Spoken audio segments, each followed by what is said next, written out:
Tinha Noemi um parente de seu marido, senhor de muitos bens, da família de Elimeleque, o qual se chamava Boaz. Ruth, a moabita, disse a Noemi: deixa-me ir ao campo e apanharei espigas atrás daquele que me favorecer. E ela disse: vai, filha minha.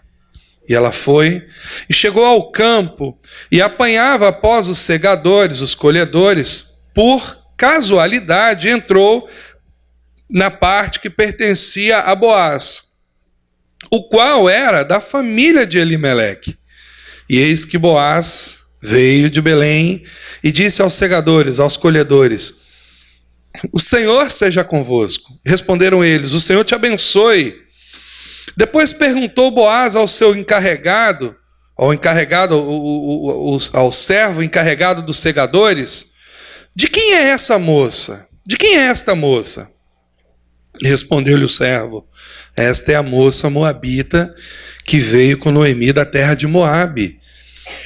Disse-me ela, isso o encarregado falando para o seu patrão: deixa-me rebuscar, ou respigar, talvez na sua tradução, rebuscar espigas e ajuntá-las entre as gavelas, entre os feixes, após os segadores.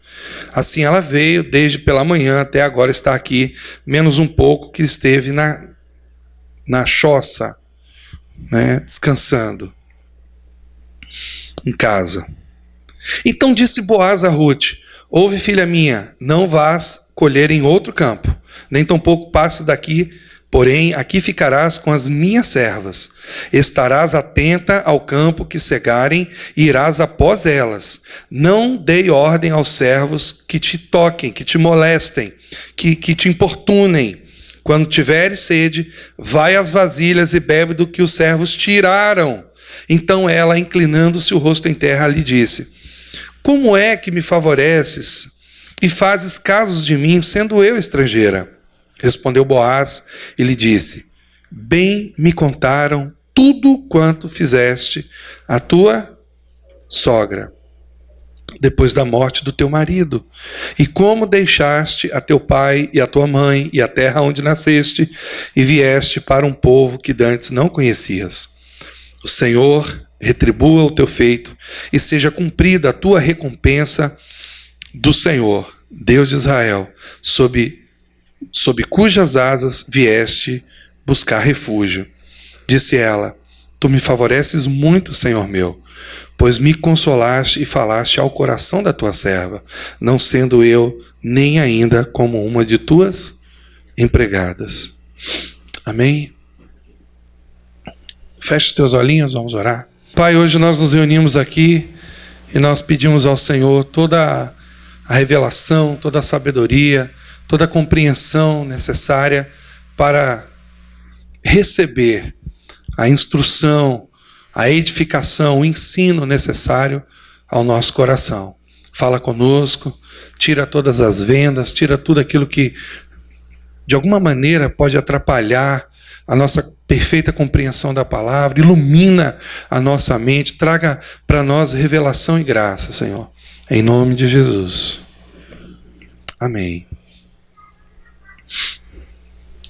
Eu pedi ao Jonatas para colocar essa foto aí, porque é uma forma de você compreender também melhor a palavra de Deus. Esta poderia ser a história de um nordestino que deixou a cidade, a sua cidade, o interior, não é, do seu sertão ali, para tentar a vida em outro local onde pudesse encontrar melhores condições para sustentar a sua família. Não parece? Não parece a história de alguém? Por quê? Porque quando nós olhamos para o capítulo 1 de Ruth, nós encontramos algumas informações importantes a respeito desse contexto que nós estamos vendo aqui hoje, talvez até pela primeira vez. Talvez você não tenha entendimento ainda, nunca ouviu falar da história de Ruth, e então ainda não percebe o que está acontecendo. Mas no capítulo 1 conta a história de uma família que estava passando dificuldades, de uma família que tinha até já alguma provisão, tinha algumas condições, porque lá no capítulo 4, Noemi vai falar isso, e de repente, então, Elimeleque, vendo a situação se agravar, a fome se agravar, as colheitas estavam difíceis. A Bíblia diz no capítulo 1 que houve no tempo dos juízes uma grande fome em Israel. Então, quem pôde se virar, se virou. E esse homem, então, Elimeleque, sua esposa Noemi, o seu filho Malom e o outro filho Quilion, talvez crianças ainda. Então Elimeleque entendeu o seguinte: olha, eu vou pegar a minha família e eu vou sair dessa situação, desse lugar, e eu vou para São Paulo. Eu vou pegar a minha família e eu vou para uma cidade grande, uma cidade melhor, maior, onde não tem fome. E ele pegou a família dele e foi para Moabe, a São Paulo daquela época. Né? E chegando lá, a Bíblia diz que algo terrível aconteceu. Depois de um tempo deles estarem ali, então aquele homem morre. E agora Noemi fica só com as suas noras e os seus filhos. E o texto continua dizendo que depois de 10 anos ali em Moabe, e a gente está vendo aquele pontinho azul ali, não é? Vocês estão vendo do lado esquerdo do mar Morto.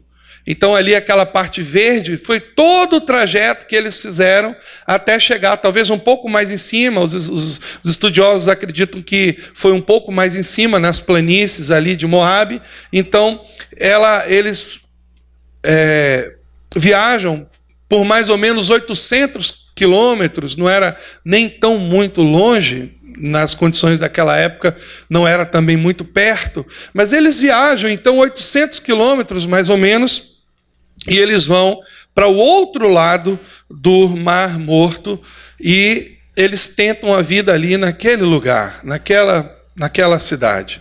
E aí, como eu disse, chegando lá, morre então o marido, morre o pai de família, morre o marido de Noemi, o provedor, o trabalhador, e ela fica então com as suas noras e com os seus filhos. E depois de 10 anos, a Bíblia diz que morreu também Malom e morreu Quilion, os 2 filhos. E agora ficou Noemi, uma jovem senhora, e as 2 noras. E a história diz que essa região aí, a região de Moabe, era uma região habitada pelos descendentes de Ló. Então era meio que parentes um pouco distantes, né, de Noemi. E ela foi então para um local onde estavam os descendentes de Ló, e ela tentou a vida ali, aconteceu essa tragédia. E também no capítulo de número 1, nós encontramos uma outra informação importante, porque a história de Ruth remonta aos tempos dos juízes. Então nós estamos falando de um período muito antigo, em torno de 1170, talvez a 1360 antes de Cristo. Então era um período muito difícil, e era um tempo muito difícil. Essa história é uma história de mais de 1000 anos atrás. E sempre quando eu vejo essas histórias de tanto tempo atrás, eu fico me perguntando o que essas histórias tão antigas podem trazer ao nosso coração de ensino e de entendimento e de edificação hoje. Há mais de 3.000 anos atrás, né? Isso praticamente aconteceu, porque só antes de Cristo foi 1000, e nós já estamos no ano 2019. Então imagina aí, mais de 3.000 anos atrás, mas é uma história tão poderosa, tão atual, tão importante, tão viva, tão abençoadora, embora seja marcada pela tragédia. Mas é uma história que traz ensino ao nosso coração nessa noite. Então Elimeleque, Noemi, Malom e Quilion figuram uma das histórias mais lindas de cuidado, de restituição, de provisão de Deus. Se você ler o capítulo 1 de Ruth, você vai se deprimir, você vai ficar triste, Porque o capítulo 1 de Ruth é um capítulo de tragédia, de dor. E é interessante, eu vou ler com vocês, na verdade, porque começa dizendo assim: nos dias em que julgavam os juízes, houve fome na terra. E um homem, um belemita, ele é de Belém, de Judá, saiu para habitar a terra de Moabe com sua mulher e seus 2 filhos. E esse homem se chamava Elimeleque, sua mulher Noemi, e os filhos chamavam Malom e Quilion. Efrateus é um apelido carinhoso para os habitantes de Belém. De Belém de Judá, vieram à terra de Moabe e ficaram ali. Morreu Elimeleque, marido de Noemi, e ela ficou só com seus 2 filhos, os quais casaram com mulheres moabitas. E o nome de uma era Orfa, e o nome da outra era Ruth, e ficaram ali quase 10 anos. Morreram também ambos, Malom e Quilion, ficando assim a mulher desamparada de seus 2 filhos e de seu marido. Então se dispôs com ela, com as suas noras, e voltou da terra de Moabe, porquanto nesta ouviu que o Senhor se lembrava do seu povo, dando-lhe pão. Então saiu, pois, com as suas 2 noras do lugar onde estivera, e indo elas caminhando de volta para a terra de Judá, disse Noemi às noras: meninas, venham cá, olha aqui, voltem cada uma de vocês para a casa de sua mãe, e o Senhor use convosco de benevolência, como vós usastes com os que morreram e comigo. O Senhor vos dê que sejais felizes, cada uma na casa de seu marido. E beijou-as, elas, porém, choraram em alta voz. E disseram: não, iremos contigo para o teu povo. Porém, Noemi disse: voltai, minhas filhas, por que irias comigo? Tenho eu ainda no ventre filhos, para que vos sejais por maridos? Tornai, filhas minhas, ide-vos embora, porque eu sou velha demais para ter marido. Ainda que quando eu dissesse, tenho esperança, ou ainda que esta noite tivesse marido, houvesse filhos, esperá-lo-ias até que viessem a ser grandes? Abster-vos-ieis de tomardes marido? Não, minhas filhas, porque por vossa causa a mim me amarga o ter o Senhor descarregado contra mim a sua mão. E isso é muito interessante, porque quando nós não entendemos o que está acontecendo, a tendência da gente é culpar o Senhor. Pelo menos durante 2 ou 3 momentos aqui, Noemi, no primeiro capítulo de Ruth, ela diz: o Senhor descarregou sobre mim a sua ira, o Senhor me feriu, eu saí bem e voltei pobre. E ela continua dizendo: então de novo choraram em alta voz, e Orfa com um beijo despediu da sua sogra, porém Ruth se apegou a ela. E nós temos aqui uma das descrições mais lindas de uma pessoa por outra, e eu estou falando de uma nora pela sogra. Disse Noemi: eis que tua cunhada voltou ao seu povo e aos seus deuses. Ontem nós ouvimos aqui o testemunho de Edna, que foi muito bacana, e isso me fez lembrar desse texto, porque estava estudando sobre ele. Também tu volta após a tua cunhada. Disse, porém, Ruth: não me insistes para que eu te deixe e me obrigue a não seguir-te, porque aonde quer que fores, irei eu, e onde quer que pousares, pousarei eu. O teu povo será o meu povo, o teu Deus será o meu Deus. Onde quer que morreres, morrerei eu e ali serei sepultada. Faça-me o Senhor o que bem lhe aprouver, se outra coisa que não seja a morte me separar de ti. Vendo, pois, Noemi que de todo estava resolvida a acompanhá-la, deixou de insistir com ela. Então ambas se foram até que chegaram a Belém. Sucedeu que, ao chegarem ali, toda a cidade se comoveu por causa delas. E as mulheres diziam: não é esta Noemi? Olha, Noemi, não é ela, não é Noemi? Porém ela lhes dizia: não me chameis Noemi, chamai-me Mara, porque grande amargura me tem dado o Senhor. Olha o que ela diz: grande amargura me tem dado o Senhor. Ditosa eu parti, porém o Senhor me fez voltar pobre. Porque, pois, me chamareis Noemi, visto que o Senhor se manifestou contra mim e o Todo-Poderoso me tem afligido. Quando a gente lê esse capítulo aqui, a gente se deprime. O Senhor me feriu, o Senhor me empobreceu, o Senhor me afligiu, o Senhor descarregou. Sabe o que eu gosto na Bíblia? Eu acho interessante que você não vai ver em nenhum momento no livro de Ruth, dizendo que o Senhor fez algum pacto, algum acordo com Satanás, para ele lá afligir ela, como fez com Jó. Você não vai ver em nenhum lugar no livro de Ruth dizendo que Deus, ele desagradou de Noemi e ele então, de uma certa forma, ele resolveu castigar Noemi. Eu vou castigar ela. Você não vai ver em nenhum lugar Deus falando qualquer coisa a respeito de Noemi, algum erro, algum pecado, e de repente, então, ela foi afligida por Deus. Você não vai ver isso. E o que está acontecendo? A Bíblia, amados, é um livro extraordinário. Eu sempre gosto de falar isso, porque é interessante como que a Bíblia ela registra a integridade e a integralidade do sentimento e do coração de Noemi. Naquele momento, é importante a gente entender o porquê que isso está escrito aqui. Não é para que você chegue aqui e leia e diga assim, então quer dizer que se o Senhor afligiu Noemi, então eu também estou passando pela mesma dificuldade, o Senhor está me afligindo também. Meu Deus, eu vou morrer. Não é para isso. O que está escrito aqui porque a Bíblia registrou o sentimento do coração dela. Ela entendeu aquilo naquele momento. Então, olha que legal. O autor ele não se preocupou em dizer assim, vamos botar isso aqui não, porque senão as pessoas vão ler lá na frente e elas vão entender que Deus, ele é assim mesmo, ele é carrasco, Deus ele é vingativo, Deus ele de vez em quando ele apronta com a gente, ele tira o marido, ele tira o filho, ele quer ver a gente sofrer mesmo. Não vamos botar isso aqui não. Não, o autor não está preocupado com isso. O autor está preocupado. O que Noemi está falando foi o que veio no coração dela, gente. Ela entendeu isso. Eu estou sendo afligida. E não é assim que a gente pensa hoje. Fala a verdade. Quando você passa por qualquer luta, por qualquer dificuldade, por qualquer problema, qualquer situação, e tem ainda uns amigozinhos abençoadinhos, igual os de Jó, que fica, você deve ter feito alguma coisa errada. Você deve ter desagradado a Deus. O que você pecou? Onde você pecou? Porque tem gente que pensa assim, se qualquer coisa que acontece com a gente de ruim, então é Deus que está fazendo. Só pode. Deve ser Deus que está fazendo.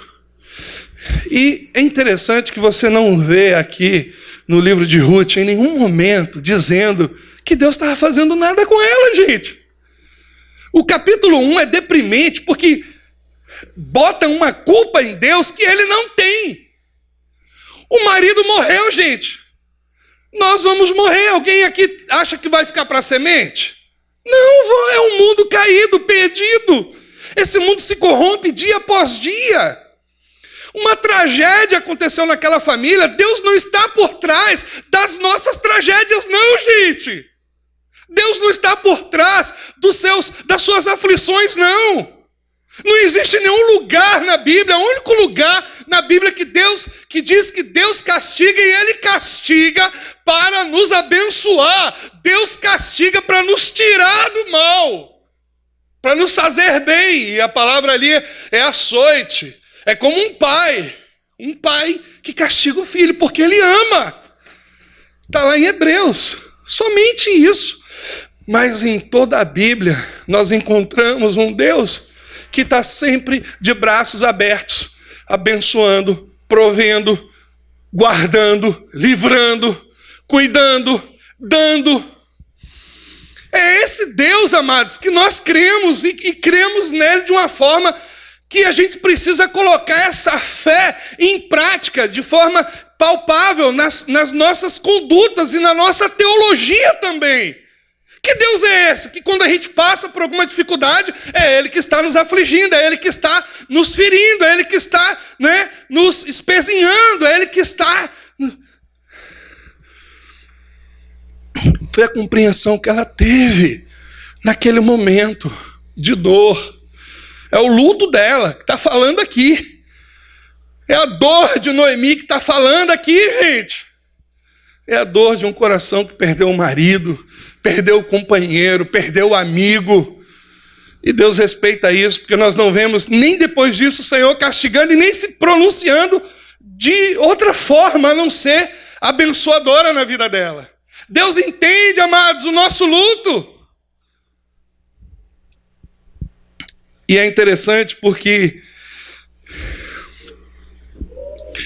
a história fala de 3 mulheres agora completamente desamparadas, que resolvem voltar. fazer o trajeto de volta, 800 quilômetros. Orfa resolveu ouvir o conselho da sogra. Voltou para a casa de seu pai. Mas Ruth se apegou a ela. Ruth tinha um carinho por aquela mulher. Ela era amiga, elas eram amigas. Eram companheiras de vida, de jornada. E Ruth falou, eu não posso te abandonar. Eu vou voltar com você. E ela volta. E começa então o capítulo 2, que é um dos capítulos mais lindos do livro de Ruth. Por quê? Porque começa dizendo assim, e tinha Noemi um parente de seu marido, homem valente e poderoso. Essa expressão aqui é uma expressão militar na Bíblia. Parente, valente e poderoso. O sentido aqui, e eu vou usar a expressão, e não quero que você confunda a expressão, tá bom?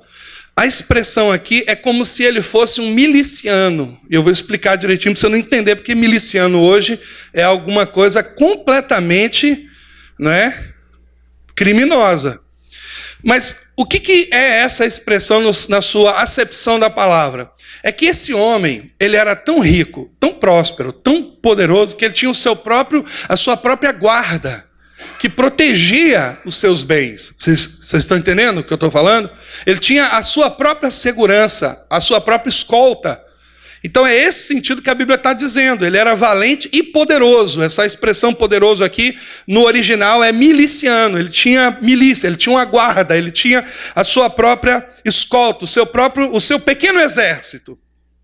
Então, o texto, capítulo 2, começa dizendo assim, tinha Noemi um parente de seu marido, homem valente, poderoso, da família de Elimeleque, era seu nome Boaz. E Ruth, a moabita, disse a Noemi, olha o que ela disse, deixa-me ir ao campo e apanharei espigas atrás daqueles cujos os olhos eu achar graça. Aí ela fala, vai filha. E esse fala do primeiro tópico hoje à noite, que eu queria pontuar com vocês. Duas mulheres completamente pobres, em casa, e elas têm uma opção. Vamos falar mal dos outros? Vamos reclamar de Deus? Vamos fazer vamos fofocar? Vamos conversar fiado aqui? Você viu fulano, como é que tá? Como é que você saiu daqui há 10 anos, agora, né? Há 20 anos você saiu, agora olha como é que ele tá, né? Tá bem, né? Não. Ruth falou assim, eu vou trabalhar. Ruth estava dentro de casa e falou assim, eu vou trabalhar. Sogra, você me abençoa? Eu quero ir trabalhar.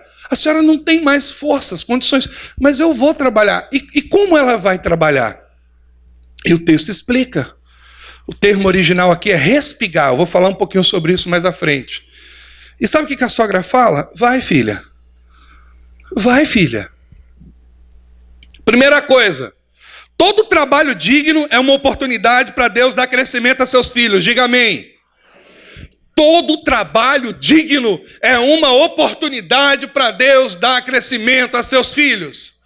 Todo trabalho digno é uma oportunidade para Deus dar crescimento a seus filhos. Tem pessoas que não trabalham por orgulho.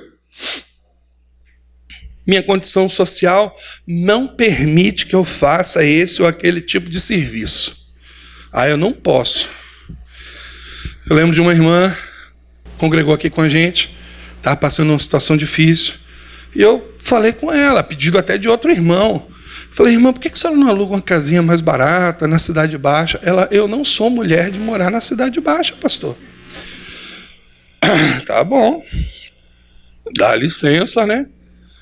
Eu não sou mulher de morar na Cidade Baixa, pastor. Gente, tem pessoas que têm orgulho no coração. Tem pessoas que rejeitam certos tipos de trabalho porque elas não são incapazes, mas elas são orgulhosas. Eu não tenho perfil para esse trabalho.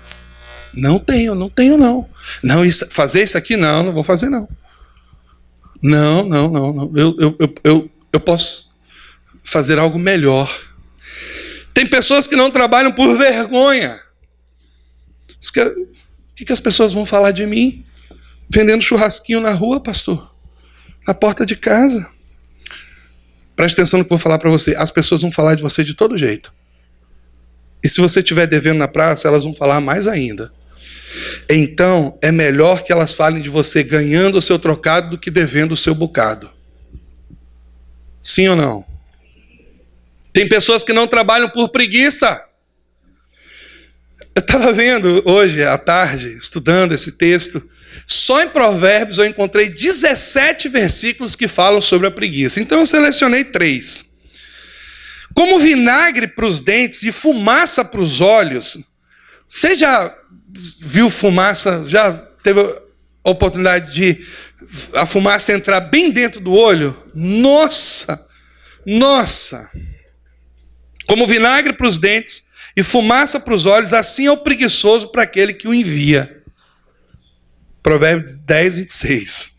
Provérbios 26, 14. Como a porta gira em suas dobradiças, assim o preguiçoso em sua cama. Preguiçoso e cama parece que são duas coisas, né, quase inerentes. E por último, a preguiça leva ao sono profundo e o preguiçoso passa fome. Preguiçoso passa dificuldades. Aliás, todo mundo passa dificuldade, mas o preguiçoso fica nela. É isso que Provérbios está tentando dizer para nós. E há pessoas que trabalham e Deus honra. Cadê o vídeo, meu irmão? Tá pronto aí? Rapidinho, apaga as luzes aí, eu quero mostrar uma coisa para vocês. E olha só, você vai conhecer agora a história da Letícia. Depois que ela perdeu o emprego, ela entrou em depressão. Mas ela conseguiu dar a volta por cima. E sabe como?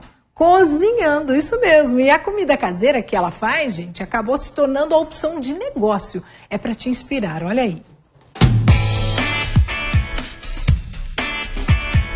No cardápio, sopas no pote, pães de fermentação natural, manteigas compostas e cookies diferenciados. A cada receita, um ingrediente indispensável: a criatividade. Por aqui, nada de pratos convencionais. A cozinheira sempre acrescenta um toque pessoal, uma pitada de ousadia. Logo que conseguiu comprar o apartamento, não à toa, a cozinha foi o primeiro cômodo a ganhar decoração. Principalmente pela grande paixão, pelos pratos que ela costuma fazer. Letícia trabalhou durante algum tempo como designer gráfica. Foi mandada embora porque o filho tinha um problema de bronquite, acabou ficando em depressão e viu na comida uma excelente terapia. Não para comer, como muita gente faz, mas para fazer essas delícias. Foi aí que começou, Letícia, a tua história com a cozinha? Foi aí que começou. Eu fiquei muito tempo em casa e cuidando do meu filho. E eu vi uma oportunidade de fazer receitas diferentes, né? Colocar a minha criatividade nos produtos e resolvi vender por incentivo de amigos, família. Eu tô vendo algo aqui bem diferente. Aqui o pão feito por você, esse pão é qual? Esse é o pão de abóbora. Certo. Ele é a abóbora cabotiá, a gente faz... Uma espécie de creme, você disse? Um purê de abóbora, e leva de fermentação natural. Dá uma olhada nisso aqui, gente. Figo, que eu adoro. Figo caramelizado, né? Presunto cru e manjericão. Eu posso provar? Pode. Tá aqui uma das invenções e criatividade. Tem muito da criatividade e agora eu quero ver se tem de sabor também, né?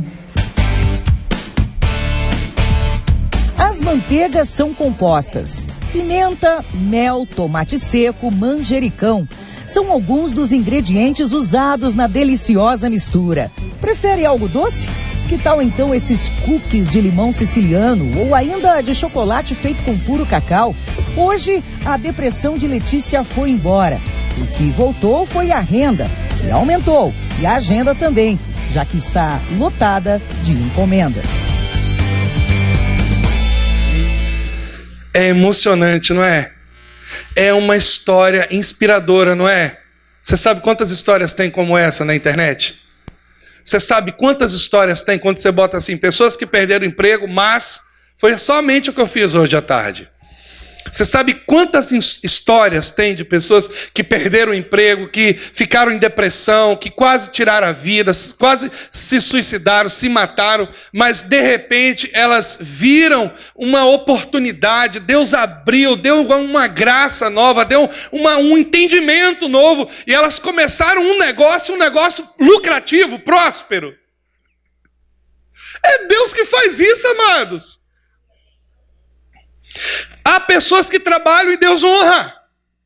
Se você estiver vendendo churrasquinho e você colocar diante de Deus, você vai fazer o melhor churrasquinho, vai fazer o melhor pão, vai fazer o pão de abóbora. Alguém aqui já comeu pão de abóbora?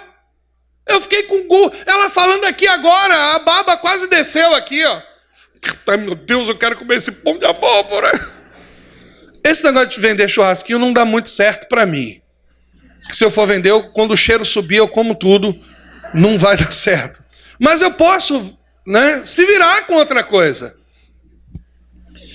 Que história linda, inspiradora. A repórter foi precisa, é para inspirar você, é para inspirar. É para dizer para você que se você começar trabalhando, tira seu orgulho, deixa a preguiça de lado, deixa a vergonha de lado. Ah, eu tenho vergonha, as pessoas vão me ver, então bota uma máscara, mas vai trabalhar, meu irmão. Compra uma máscara daquela lá do mercado, coloca, ninguém vai te ver. E começa a trabalhar, vai ser diferente. Você viu que criatividade... Você já viu alguma sopa naquele potinho tão bonitinho? Você já tinha visto? Fala a verdade. Eu nunca vi. Olha a criatividade, que coisa simples ali, a sopa no pote. Eu gosto demais de sopa. Eu já vou fazer essa sopa para deixar lá em casa a semana toda. A ideia foi boa, gostei. Sopa é boa da hora, né? Mas certamente a dela deve ser uma delícia. Tá vendendo? Criatividade, gente. Simplesmente alguém que estava dentro de casa, depressiva, a mulher disse, a depressão foi embora e a renda voltou. A renda voltou. Há pessoas que trabalham e Deus honra. Deus honra o seu trabalho. Deus vai honrar o seu trabalho. Não se acomode ao seu trabalho. O que você pode fazer que ninguém faz? É o atendimento? É o sorriso? O que você pode fazer no seu trabalho que as pessoas já se acostumaram, elas não fazem? O que você pode implementar? O que você pode incrementar? Dobre seu joelho, irmão. Dobra seu joelho, irmã. E pergunte a Deus, Pai, o que eu posso fazer que ninguém está fazendo? Me dê sabedoria. Olha, é um temperozinho naquele cachorro quente que vai sair gente de tudo quanto é lugar para ir comprar seu cachorro quente. Eu lembro quando a gente migrou de Salvador, de Ubaíra para cá, eu estava desempregado, aí um irmão na igreja falou assim, você quer trabalhar mesmo, pastor? Eu falei, quero. Você tem coragem de subir na boleia do meu caminhão e a gente rodar a cidade vendendo fermento? Tenho. E ele fez o teste. Então 5 horas eu vou lhe pegar. Falei, tá bom, 5 horas eu estava lá. No primeiro dia nós fomos para uma casa de frios lá na calçada, e eu lá do lado dele vendendo fermento, e o dono da casa de frios falou assim, Kleber, você não conhece uma pessoa para gerenciar minha loja aqui, não? Aí ele, conheço. Ele, quem? Aqui. Ele aqui é um bom gerente. Kleber nunca me viu gerenciar nada. Ele é um bom gerente. E eu fui para lá gerenciar aquela casa de frios ali na Cidade Baixa. Primeiro dia de trabalho eu já consegui um emprego. E dali nunca mais eu fiquei desempregado. Aí lá na casa de frios, o dono falou assim comigo, você já comeu aquele cachorro quente lá de Brotas? Eu falei, não. Você podia dar uma passadinha lá e sondar com ele, porque ele vendia salsicha, né? Sondar com ele quantas salsichas, quantos cachorro quente ele vende no final de semana. Aí eu cheguei lá, peguei a fila, e eu fui de noite, bem tarde da noite, era mais ou menos umas meia-noite, assim, tinha umas 17 pessoas na fila, meia-noite para comprar o cachorro quente. Falei, não é possível? Foi a primeira vez que eu fui. Deve ter alguma coisa errada. Aí eu cheguei, comprei, falei, e aí, tudo bem? Ele, rapaz, eu trabalho na casa de frios e tal. Quantos cachorro-quente você vende aqui por noite?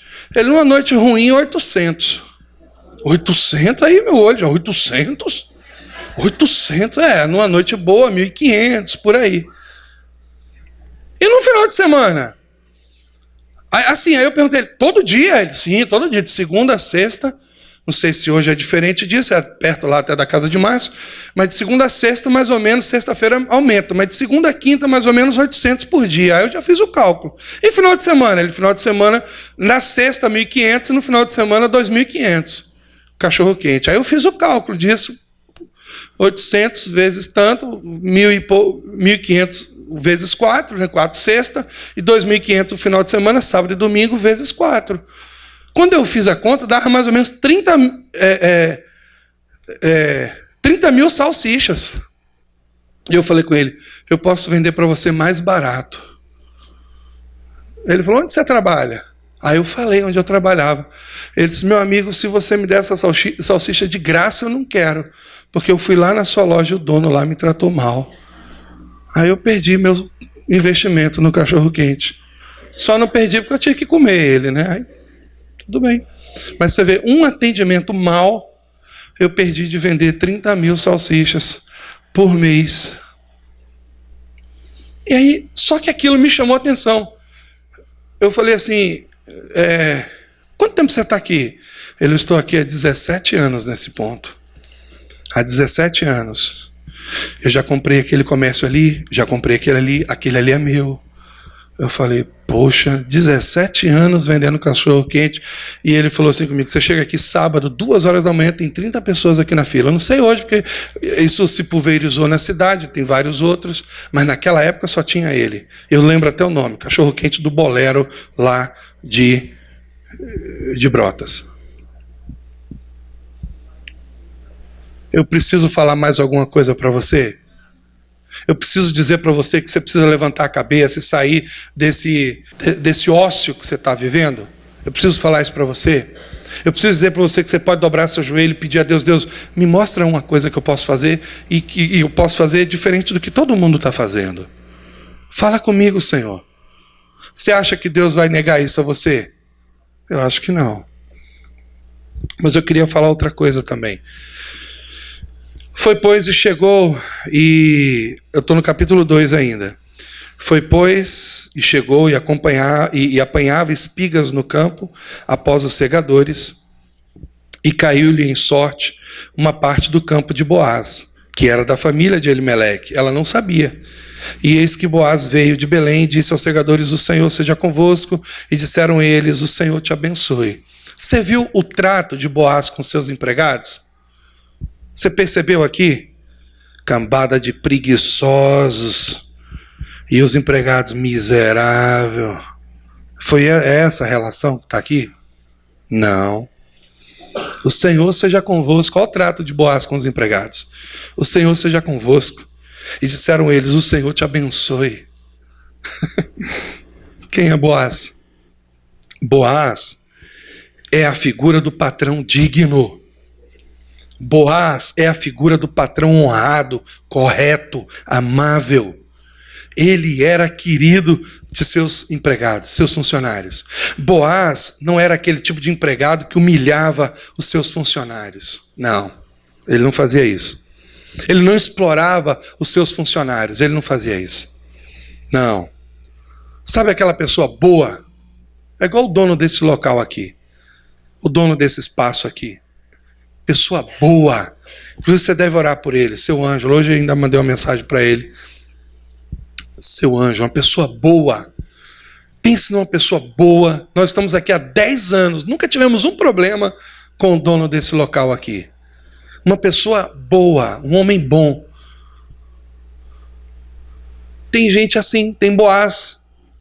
E o que eu queria dizer, na verdade, é o seguinte, o texto diz assim, apanhava espigas no campo após os segadores. Você precisa entender o que está acontecendo, porque se você não entender, você não vai compreender a profundidade do que está acontecendo aqui. Essa era uma situação onde os colhedores, eles deixavam propositalmente uma parte da colheita de grãos, de frutas, seja lá o que for, com o único propósito dos pobres quando terminasse a colheita, viessem então respigar o que foi deixado. Primeiro incidente bíblico dessa lei, conhecida também como a lei da generosidade, está em Deuteronômio 24, 19 a 21. Que na época da colheita, na época da cega, os donos, os fazendeiros, eles deixavam uma parte dos grãos, das frutas, da colheita, e depois da colheita, então, vinham os pobres, aquelas pessoas que não tinham nenhuma condição de nada, eles vinham, então, e faziam a colheita para que eles não perecessem de fome. E alguns empregadores, fazendeiros, deixavam mais, e outros avarentos deixavam menos. E Ruth estava numa situação de miséria. E você não está. Você precisa levantar seu coração, levantar sua cabeça, olhar para o alto e dizer: Senhor, obrigado pela minha condição, porque você não está na situação de Ruth. Ruth estava numa situação de miséria, ela não tinha nada. Hoje, segundo os órgãos internacionais, a pessoa que está na situação de miséria é quem ganha menos de $1 por dia. Ruth estava nessa situação. Ela não tinha nada. E o que ela foi fazer? Apanhar espigas no campo após os segadores. Deus sempre favorece quem trabalha. É incrível, gente. E é incrível. E essa lei da generosidade, então, era uma forma de aliviar naquele tempo a opressão, aliviar a pobreza, a miséria daquele tempo. E o texto continua. Disse Boaz ao seu moço: Deus sempre favorece quem trabalha. Que estava no posto sobre os segadores, o encarregado. De quem é essa moça? Respondeu o moço, que estava posto sobre os segadores, e disse: essa é a moça moabita que voltou com Noemi dos campos de Moabe. Essa é a moça moabita. O camarada já sabia quem era ela, porque a fama de uma pessoa vai na frente, ou boa ou ruim. A fama de gente enrolada vai na frente, mas a fama de gente boa, gente séria, vai também. Ele já sabia quem era ela. Essa é a moça moabita que voltou com Noemi dos campos de Moabe. Disse-me ela: deixa-me colher espigas, ajuntá-las entre os feixes, entre as gavelas, após os segadores. Assim ela veio, e desde pela manhã está aqui até agora, trabalhadora. Vou pegar um pouquinho aqui só para comer aqui um pouquinho, vou para casa. Não, desde de manhã está lá trabalhando, procura daqui, procura dali, vai para um pé, ali tem espiga, não tem, e vai para cá, e vai para lá, e acha. Desde manhã, a não ser um pouco que esteve sentado em casa, descansando. Olha o que Boaz disse a Ruth: filha, me ouve. Você não vai colher em outro campo, nem tampouco passes daqui, porém ficarás com as minhas servas. Olha o trato de Boaz com essa mulher. Olha o trato. Os teus olhos estarão atentos no campo que cegarem. Irás após elas. Não dei ordem aos moços que te molestem. Tendo você sede, vai aos vasos e bebe do que os moços tirarem. Ele trata ela como uma funcionária. Eu estava pensando nisso hoje à tarde, e eu cheguei a uma conclusão. São passagens como essas que me fazem ver e crer que há esperança para a humanidade caída. São passagens como essas que me fazem entender que tem jeito para as pessoas assim. Mas não somente isso. Você vai encontrar, escuta o que eu vou te falar agora, preste atenção no que eu vou te falar. Você vai encontrar muitas pessoas difíceis ao longo de sua jornada. Pessoas invejosas, trapaceiras, enroladas, mentirosas. Infelizmente, algumas dessas pessoas serão cristãs. Infelizmente. Mas tem uma outra coisa também que você precisa saber. Eu não conheço ninguém que tenha sido dedicado, prestativo, honesto no seu trabalho, que Deus não tenha favorecido em algum momento da sua vida. Deus abençoa. Você vai encontrar pessoas ruins, mas vai encontrar gente boa também. Gente como Boaz, gente que ajuda, gente que favorece, gente que facilita, gente que cria meios para te abençoar. O que eu acho mais legal nesse texto: então ela caiu sobre o seu rosto e se inclinou em terra e disse: por que achei graça em teus olhos, para que faças caso de mim, sendo eu uma estrangeira? Respondeu Boaz e disse: bem se me contou quando fizeste a tua sogra.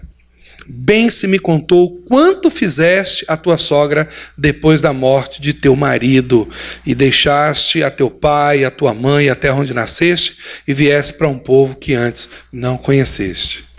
Isso tem que mexer com a gente. Bondade entra na conta de Deus. Sabia disso? Pessoas bondosas tocam o coração de Deus. Sabia disso? Pessoas que têm capacidade de agir com bondade em meio à tragédia, em meio ao desespero, em meio à loucura da vida, em meio às decepções e às frustrações e às dificuldades e às lutas. Deus age com misericórdia também. Deus age com misericórdia. Terei misericórdia de quem tem misericórdia, diz a palavra do Senhor. E essa foi uma mulher misericordiosa, porque ela manifestou cuidado num momento onde a sogra não tinha mais nada para lhe oferecer. Ela poderia ir embora. Imagine, deixar a Noemi voltar 800 quilômetros sozinha. Pense nos perigos da estrada, pense nas dificuldades, pense nos problemas. Uma mulher idosa, sozinha, voltando 800 quilômetros, ela disse: eu não vou te desamparar. Eu vou cuidar de você, eu vou te ajudar, eu vou estar com você. Só a morte vai me separar de você. E Deus ouviu esse ato de gratidão de Noemi, de Ruth. Deus ouve e vê os seus atos de bondade, de gratidão. Deus ouve, Deus vê isso, irmão. Esse texto e essa passagem, esse momento da história é difícil porque você acha que foi fácil. Você acha que foi fácil essa aliança? Sem saber, Ruth estava fazendo uma aliança com Deus. Ao manifestar cuidado, e ao manifestar carinho, e ao manifestar bondade, ao ser bondosa com Noemi, sem saber, ela estava abrindo as portas do céu para que o Senhor pudesse ser bondoso com ela. E tem crente ruim, viu? Tem crente gente ruim. Tem sim. Tem crente gente ruim. Engana, mente, trapaça. Mas tem muito crente de coração bondoso, aberto, generoso, misericordioso, sensível à necessidade do próximo. Tem muito crente gente boa. E tem muito crente osso duro de roer. Deus vai recompensar cada um deles. Mas que você seja gente boa, Boaz, seja como Ruth. Eu acho interessante Boaz dizer isso para ela. Eu já sei da sua história.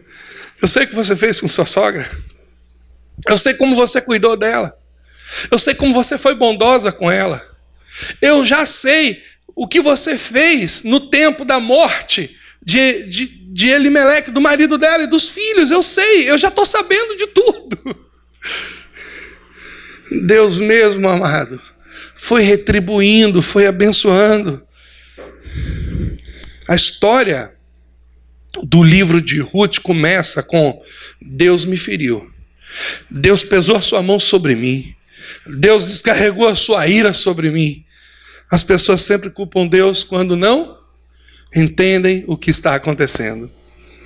Mas eu queria que você abrisse a sua Bíblia e lesse junto comigo Ruth capítulo 4. E você vê como termina a história de Ruth. Eu queria que você visse o capítulo 4. Como termina a história de Ruth? Como que termina? O que acontece? Ruth 4:13. Assim tomou Boaz a Ruth, e ela lhe foi por mulher, e ele a possuiu. E o Senhor lhe fez conceber, e deu à luz um filho. Quem que teve o filho? Quem que teve o filho? Será que foi Ruth mesmo que teve o filho? Foi Ruth. Mas de quem que as mulheres disseram que era aquele filho? Então as mulheres disseram a Noemi: bendito seja o Senhor. O início de Ruth começa com tristeza, com dor, com tragédia, com aflição, mas o final termina com louvor, com alegria, com celebração, com vida. O início é morte, mas o final é vida, porque só Deus para restituir, só Deus para abençoar, só Deus para mudar a realidade da pessoa, só Deus para tirar o homem do monturo e colocar para se assentar entre os príncipes dessa terra. Assim tomou Boaz a Ruth, e ela lhe foi por mulher, e ele a possuiu, e o Senhor lhe fez conceber, e lhe deu um filho. Então as mulheres disseram a Noemi: bendito seja o Senhor, que não deixou hoje de te dar remidor, e seja o nome afamado em Israel, o seu nome afamado em Israel, e ele te será por restaurador da alma, e nutrirá a tua velhice, pois tua nora, que te ama, o deu à luz, e ela te é melhor do que 7 filhos. E Noemi tomou o filho e o pôs no colo, e foi a sua ama, e as vizinhas lhe deram um nome, dizendo: Noemi nasceu um filho, a Noemi nasceu um filho, a Noemi nasceu um filho, e deram-lhe o nome Obed, e este é o pai de Jessé, pai de Davi. Ruth era bisavó de Davi.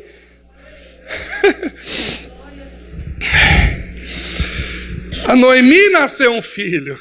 Foi Ruth que teve o filho.